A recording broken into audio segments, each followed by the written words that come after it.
이번에는 이제 오늘 다루고자 하는 주제가 개념이 문화적 자본 학벌 그리고 이제 우리나라 교육 문제까지 같이 한번 생각을 해보겠습니다. 자, 팟캐스트 두 번째 개념의 시대 두 번째인데 뭐 다들 한 주일 동안 잘 지내셨죠? 자, 여기 저희 네 분이 나와 계십니다. 간단하게 뭐 좀 얘기를 하시죠. 인사만. 저부터. 절 보고. 예. 아니 뭐 일단 이름 바꿨어요. 준쌤이라고 합니다. 자, 준쌤. 예. 어떻게 지냈습니까? 일주일간 굉장히 바쁘게 지냈고요. 네. 이 동네 방어도로 지금 다니고 있는데 이사를 하신 거죠? 방을 얻었어요. 얻었어요? 네, 이 동네예요. 무슨 동이에요? 성산동이요. 얻었습니다. 참 집 얻기 어렵더군요. 1동이세요? 2동이세요? 이동. 뭐 여기 주소까지 그 정도 하죠. 예, 너무 자세하게. 아니 분량을 만들어 드리려고. 하여튼 뭐 성산동 주민이 될 것 같은. 인사도 하시죠. 예, 또 다른 분께서는 어떻게 지내셨는지. 저 옥쌤이고요. 네, 저는 계속 잘 지내고 있고요. 예, 제주도 왔다 갔다 하면서 즐거운 날을 보내고 있습니다. 예, 제주도를 또 계속해서 왔다 갔다 하시고. 네, 안녕하세요. 비문가입니다.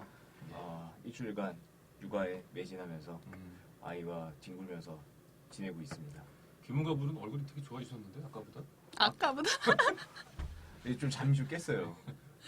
네, 아이가 예. 감기에 걸려서 잠을 잘 못 자는 상태인데 이게 한 정오쯤 돼야 이게 좀 잠이 깨기 시작하기 때문에 아까는 정말 내가 어떻게 왔는지 잘 모르겠어요. 운전을 해서 왔는데 이 중간 과정이 기억이 안 나요. 위험했네요. 위험해. 네. 시동 버튼을 누르고 졸음 운전할 때. 그 다음에 시동 버튼을 끄고 딱 이렇게 기억이 있어요. 얼굴이 진짜 많이 좋아지셨어 아까보다. 감사합니다. 순간적으로 예. 좋아하시죠. 커피를 다 마셨잖아요. 이 작가분 뭐 말씀하시죠. 네, 안녕하세요. 이 작가입니다. 예. 저는 사실 뭐 이것저것 끄적끄적 거리다가요. 이번 주에는 TV에 꽂혀가지고 사실 집에 TV 없거든요. TV도 없고 인터넷도 지금 안 돼 있어요. 근데 핫스팟으로 특히 연결해가지고서는 이번 주에 있었던 예능을 다 다운받아서 봤어요. 그래서 오늘 할 주제랑 관련해서 보면은 상당히 이제 낮은 수준의 계급의 취향일 수가 있는데 제일 재밌을 수 아니, 있어요. 그렇지 않아요. 네, 예능을 보면서 일주일을 보냈답니다. 그렇구나. 그 뭐지? 예능뿐만 아니라 드라마는 안 보셨어요? 요새 뭐 최근에 핫한 드라마가 꽤 많던데. 또 오해영이요? 네. 짤로 봤어요. 짤로 본다는 게 무슨 말이에요? 짧게 나오는 거 있잖아요. 그걸 짤로 본다고. 네이버 TV 캐스트 같은 데 들어가면 이 클립들이 약간 올라가 있어요. 에피소드식으로. 네. 꼭 봐야 되는 부분. 네. 둘이서 뽀뽀를 굉장히 더럽게 한다든가. 씬 위주로. 그러네요. 오늘 뭐 이렇게 다루고자 할 얘기하고도 되게 또 기묘한 얘기를 해주셨네. 자, 그래서 이제 문화적 자본, 학벌, 우리나라의 교육 참 재밌는 파트이기도 한데 그러니까 저희가 이제 먼저 생각해 볼 게 그 뭐 재벌에 대한 문화적 취향이나 이런 부분들이 이제 꽤 재밌는 이제 사례들이 많은데 고현정 씨 예전에 한참 또 화제가 됐었던 그 얘기도 있었고. 무슨 얘기예요? 좀 몰라요. 그러니까 저도 몰라요. 네, 얘기를 그게 이제 고현정 씨를 앞에 두고 뭐 이제 영어로 대화한다, 뭐 불어로 대화한다, 재벌 예, 뭐 그런 이제 2세들이. 예, 뭐 그런 거죠. 그랬대요? 그랬던 자기네들끼리는 그냥 영어로 그렇죠. 대화를 하고. 영화나 불어로 근데 대화. 고현정이 그 광경에서 음. 뭔가 되게 당황스러워. 그렇죠. 그런 사례나. 신세계에서 고소 안 당하실 자신 있으세요? 아니 그건 이제 했던 얘기이기 때문에. 안 당하게 해드릴게요. 다 나온 아니 이미 다 나온 얘기야. 다 나온 그래서 얘기. 아니 고현정 만들어낸- 씨는 네. 자기는 그런 일 없었다 그랬어요. 맞아. 그런 이렇게 거 말하면 그랬어요. 돼. 되게 당황스러워. 본인은 아니라 그랬는데 소문에. 소문에. 얘기하면 안 될 것 같은데. 아니요. 나 나온 얘기라. 루머예요. 그래서 나온 얘기라.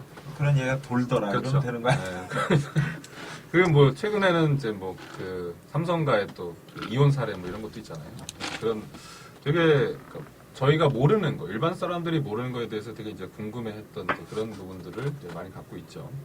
어쨌든 1960년대에도 브르디에라는 학자가 이런 부분들을 또 조사를 했던 아주 재밌는 사례들이 있더라고요. 그러니까 이 아저씨가 1930년대 태어나서 2002년도에 돌아가셨는데 우리나라가 이제 그 월드컵 했던 그때니까 기억이 되게 생생해. 그리고 학교 다닐 때 되게 이제 흥미를 가지고 되게 관심을 가지고 되게 여러 이제 공부를 했었던 이제 그런 부분이기도 하거든요. 자, 그래서 오늘 이제 할 얘기가 이제 이거와 관련된 여러 가지 이제 얘기들입니다. 이제 먼저 계급에 대한 얘기를 한번 간략하게 해보면 돈이죠, 돈. 경제 자본, 그다음에 이제 문화 자본, 그다음에 사회 자본, 상징 자본인데 이 네 가지 자본이 뗄래야 뗄 수 없이 긴밀하게 이제 엮여 들어가거든요. 근데 브루디에가 1960년대에 이제 조사를 했을 때 아주 흥미로운 이제 그런 부분이 있었는데 프랑스가 당시에 대학이 비평준화됐었던 이제 그런 상태였을 거예요. 그러니까 우리나라하고 되게 비슷하죠. 어떻게 보면 교육 문제에 대한 부분에 있어서도 쓸데없는 걸 연구한다 뭐 이런 이제 의미도 있는데 쓸데없지는 않아 보여요. 되게 중요한 의미를 갖고 있는 것 같은데. 그러니까 부르디에가 쓸데없는 걸 연구한다라는 시선이. 그렇죠, 그렇죠. 그 당시에 이제 그런 시선도 되게 많았었고 저희가 생각해봐도 쟤는 왜 저런 걸 하나? 쟤는 왜 저런 쓸데없는 걸 조사하냐 이제 이런 부분들도 생각해볼 수가 있잖아요. 근데 어쨌든 뭐 학문이라고 하는 거는 이제 그런 부분에 있어서도 중요한 의미를 갖고 있는 거니까. 1960년대가 되게 재밌는 어떤 그런 시대이기도 하거든요. 어떤 시대의 맥락을 같이 한번 보게 되면 그 프랑스에서는 68혁명이라고 하는 게 이제 있었고 일본에서도 전공투 세대라고 해서 그 무라카미 하루키가 이제 뭐 상시대 시대를 쓴 배경도 이제 이때를 기반으로 하는 거죠. 기존 체제에 대해서 뭔가 도전하고 뭔가 새로운 어떤 체제를 만들려고 했었던 그런 사람들의 이제 노력들이 막 있었던 나라는 이제 상황이 한국에서는 60년대에 그런 변화가 있었다기보다는 그 시대, 그러니까 서구에서 얘기하는 그런 60년대 후반, 그 일본에서 이야기하는 60년대 후반에 대응하는 시대가 그 80년대 후반이라고 할 수 있지 않을까요? 한국에서는 그 민주화 운동이라든가 이런 것 그렇죠. 뭔가 이렇게 급격한 변화 뭐 이제 이런 걸 얘기했을 때는 80년대 후반 그렇죠. 네, 그리고 우리가 그렇죠. 문화에 대해서 이야기를 할 때에도 사실은 서울올림픽까지는 거의 관제로 이루어졌다라고 판단이 돼요. 80년대 초반에 국풍 같은 건도 있었고 국풍은 다 아시다시피 그 관제로 이루어졌던 이제 문화 행사, 그렇죠. 문화 체육 행사라고 할 수가 있잖아요. 대규모 문화 행사였죠. 그 네. 군사 독재 정부의 그런 부분들 희석시키기 위한 어떤 성격이 되게 강했었죠. 그럼 그 국풍이라는 것을 할 때 네. 각종 문예 잘 몰라서. 저도 그때 안 태어나서 잘 모릅니다. 예. 이게 나이를 이렇게 강조하지 마시고. 그때 그 국풍으로 딱 잘 나갔던 사람 중에 가수 이용 씨라고 있잖아요. 아. 네, 이용 씨 불렀던 그 바람이려. 바람이려 그 노래가 그때 나왔던 노래고요.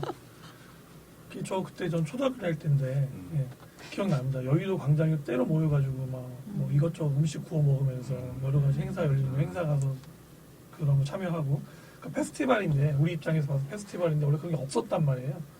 근데 이제 박정희 씨 죽고 나서 좀 그런 여유가 생기게 되니까 그런 자유의 공간을 임의로 만들어준 거예요. 이게 정부에서. 그렇죠. 네. 네. 분위기는 되게 박정희 씨가. 좋았던 것 같아. 막 되게 시끌벅적하고. 그 공간 자체는 자유로운 저도 기억이 공간인데 나는데. 그 공간 바깥쪽에는 전경들이 줄 서 있고 그래서 관제적으로 운영했었던 기억이 나. 그래서 관제적으로 운영하다 보니까 이런 계급적인 차이를 이게 드러낼 수 있었던 행사는 아니었다고 보이고요. 계급적 뭐 그런 부분하고는 좀 상관없이 정권 차원에서 했던 그런 의미가 그래서 이제 강하죠. 민주화가 되면서 이제 사람들이 이제 취향 같은 것들도 이제 정부의 통제를 받거나 이런 게 아니라 이제 각자 이제 좋아하는 취향으로 가는데 이제 그 과정에서 이제 분화가 시작됐다라고 생각할 수도 있는 거죠.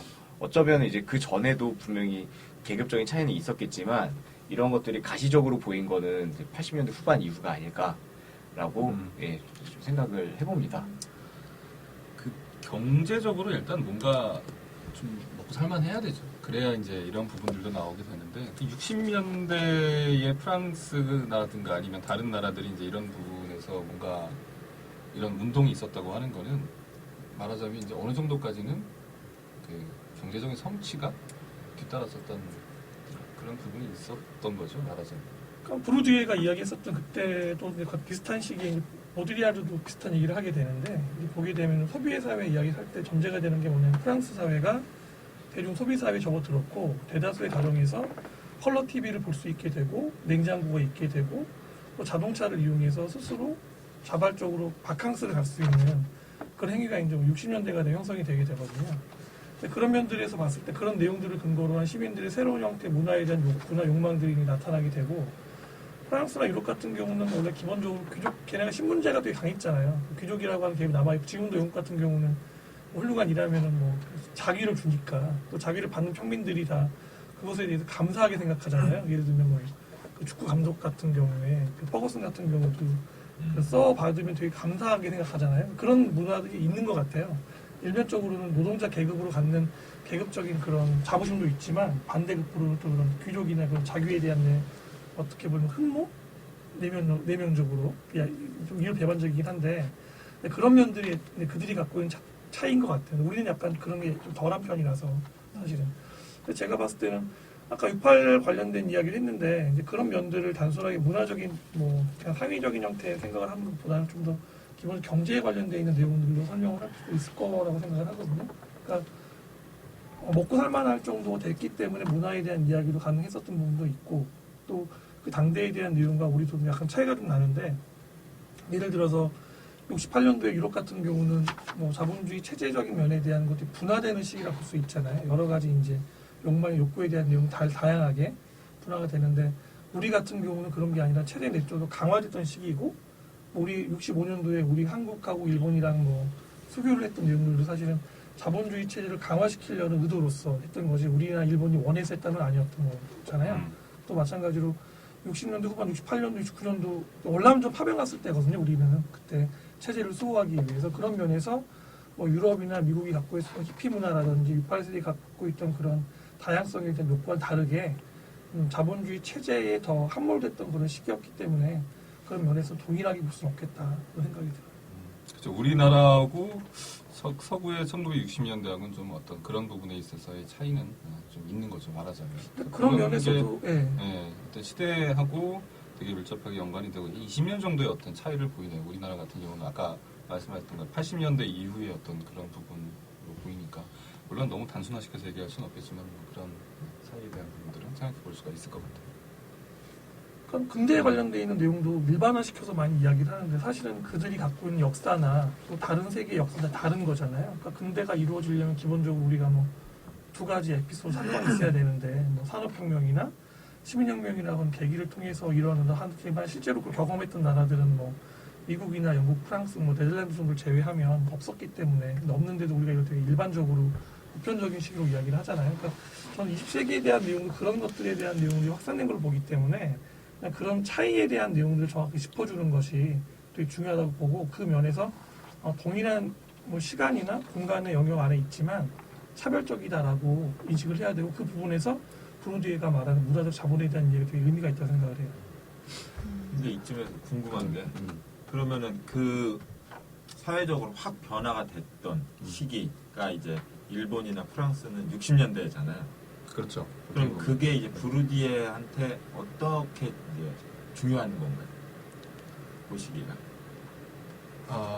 계급이 뭐 그때 더 이제 본격적으로 분화되기 시작한 건가요? 아니면은 뭐 문화가 융성해서 그래서 이제 뭐 문화를 통해서 뭔가 계급이 드러난다라는 게 더 확실해지는 건가요? 그 시기가 이렇게 어떤 면에서 이제 의미가 있는 거예요? 그 시기적인 의미를 봤을 때는 아까 한 얘기하고 뭐 큰 차이는 없어 보이는데 60년대 후반은 어쨌든 자본주의 경제 성장이 어느 정도 이제 이루어지고 서구 사회에서는 이제 이런 모습을 보이는 거죠. 그 예전에 엄격했던 계급 구분이 조금씩 이제 사라지게 되고 잘 사는 사람들이 이제 늘어나기 시작한 거예요, 말하자면. 중산층이라고 하는 그런 계층들이 조금씩 이제 등장하기 시작한 거고 그 사람들이 어떤 기존의 어떤 체제에 대해서 뭔가 이렇게 새롭게 뭔가 변화시키려고 하는 그런 이제 여러 가지 욕구들이 막 터져나오기 시작한 거고 그게 또 정치 경제적으로 봤을 때는 전 세계적으로 봤을 때는 이제 미국의 히피 운동 그다음에 아까 얘기하셨던 그 베트남 전쟁에 대한 여러 가지 뭐 반발이라든가 기존의 어떤 권력이라든가 정치 집단에 대한 어떤 회의 사건을 조작해서 이제 만들잖아요, 말하자면. 기존의 이제 정치 질서를 유지하기 위해서 그런 부분에 대한 어떤 반감 이런 부분들이 이제 같이 복합적으로 어떻게 보면 만들어진 거죠. 제가 아까 궁금했던 게 그 부분이었거든요. 그러니까 사실은 그 취향에 따라서 어떤 취향에 따라서 서로 계급적인 어떤 취향 차이가 있냐 그것도 있는데 그것보다 이제 점점 동질화되고 있는 상태에서 취향이 점점 동질화되고 있는 그런 상황에서 그러면은 계급 간의 어떤 차이를 우리가 이렇게 알 수 있을까라는 부분인데 사실상 취향의 어떤 내용적 차이, 그러니까 같은 햄버거를 먹더라도 그게 얼마나 또 고급 아니면 저급 뭐 이런 차이. 그러니까 비슷하게 내가 운동을 한다고 해도 럭셔리한 운동이 있고 등산도 있잖아요. 그러니까 등산도 돈 많이 들잖아요. 등산도 같은 등산인데 그렇죠. 장비를 어떻게 갖추냐에 따라서 고가가 되고 그냥 전혀 돈이 안 드는 등산이 될 수도 있으니까 그런 부분 좀 주목해야 되지 않나 그런 생각을 하고 있었거든요. 이게 그거죠. 말하자면 이게 브루디에가 이제 얘기하려고 했던 게 그 내 취향이나 취미라고 하는 게 단순하게 나의 이제 개인적 선택이라든가 이런 부분이 아니라는 거지 말하자면. 그러니까 내가 어떤 계층에서 태어나서 어떤 환경에서 자랐기 때문에 그와 관련된 영향을 굉장히 많이 받는다는 거예요. 말하자면. 그러니까 애가 일반 노동자 가정에서 태어나는 거랑 그다음에 일반 아까 이제 재벌 얘기를 간단하게 했는데 재벌집에서 태어나서 받는 환경과 그다음에 여러 가지 거기서 얻게 되는 어떤 교육이라든가 보고 듣고 자라서 어떻게 얻게 되는 습득된 어떤 지식이라든가 이런 부분이 굉장히 극명하게 차이가 난다고 하는 거죠. 그래서 이제 아까 고현정 씨하고 이제 여러 이제 얘기를 한 게 바로 이 재벌가들이나 아니면 상인 계급이 갖고 있는 독특한 특성에 대한 부분들을 우리가 한번 생각을 해볼 필요가 있는 거고, 그리고 그게 영향을 끼친 게 바로 뭐냐면 그 계급이라고 하는 거죠. 이 사람이 갖고 있는 어떤 생각 자체는 우리가 예전에 도대체 이 나의 취미라든가 취향이라든가 이런 부분이 나의 개인적 선택이냐, 말하자면 사회라고 하는 게 없는 거냐, 나의 개인적 어떤 성향에 의해서 만들어진 거냐, 아니면 네가 태어나부터 자라서 갖고 있는 어떤 사회화된 모든 것에서 그게 다 만들어진 거냐, 이 두 가지가 이제 서로 어떻게 보면 대립되는 거였죠. 이 사람이 이 연구를 하면서 이 두 가지를 이제 합친 거예요.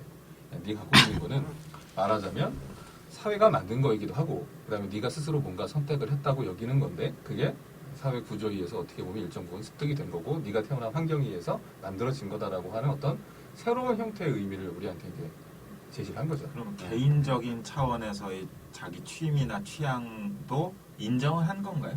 그렇죠. 어디요? 일정 부분은 이제 그 믹스를 시켰다 예. 이렇게 이해를 하면 되나요? 그렇죠. 그런 어떤 형태의. 근데 우리가 일반적으로 생각하기에는 개인적인 걸로만 우리는 네. 취향과 취미를 이해하기 쉬운데 상당 부분은 그렇죠. 구조적이고 네. 개념적인 부분이 들어간다.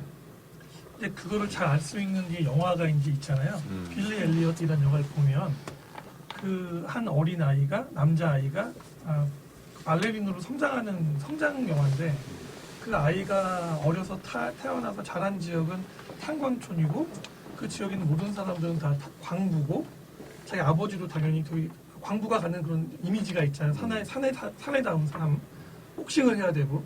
근데 자기 아들은 그런 걸 안 하고 발레를 한단 말이에요. 근데 그런 것들에 대한 건 사실 구조적으로만 생각을 하면은 그 아이는 발레를 할 수가 없는 거죠. 개인의 주체성을 배제해버리면. 하지만 이 아이는 그런 발레를 하고 발레린으로 성장을 하게 되거든요.